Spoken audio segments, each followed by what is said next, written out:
যুক্তরাষ্ট্রের সাম্প্রতিক সামরিক হামলার জবাবে পারস্য উপসাগরীয় অঞ্চলে মার্কিন সামরিক ঘাঁটি ও স্থাপনাগুলো টার্গেট করে ব্যাপক হামলা চালানোর দাবি করেছে ইরান। একই সঙ্গে বিশ্বের অন্যতম গুরুত্বপূর্ণ সামুদ্রিক বাণিজ্য পথ হরমুজ প্রণালী আবারও বন্ধ ঘোষণা করেছে তেহরান। সংবাদ মাধ্যম রয়টার্স বলছে, এবার হামলার প্রভাব কাতার পর্যন্ত ছড়িয়েছে।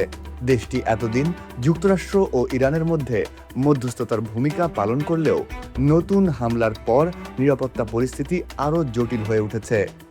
অন্যদিকে জর্ডান জানিয়েছে, তাদের বিমান প্রতিরক্ষা ব্যবস্থা ইরান থেকে ছোড়া 4টি ক্ষেপণাস্ত্র সফলভাবে প্রতিহত করেছে। এদিকে মার্কিন সেন্ট্রাল কমান্ড জানিয়েছে, হরমুজ প্রণালীতে বাণিজ্যিক ও বেসামরিক জাহাজের নিরাপদ চলাচল নিশ্চিত করতে তারা ইরানে নতুন করে সামরিক অভিযান শুরু করেছে।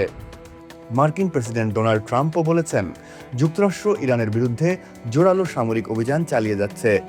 আন্তর্জাতিক সংবাদ মাধ্যমগুলো জানিয়েছে, বন্দর আব্বাস ও কেশম দ্বীপের আশেপাশে একাধিক ক্ষেপণাস্ত্র হামলা ও বিস্ফোরণের ঘটনা ঘটেছে। এতে গত মাসে স্বাক্ষরিত অন্তর্বর্তী যুদ্ধবিরতি চুক্তির ভবিষ্যৎ নিয়ে নতুন করে অনিশ্চয়তা তৈরি হয়েছে।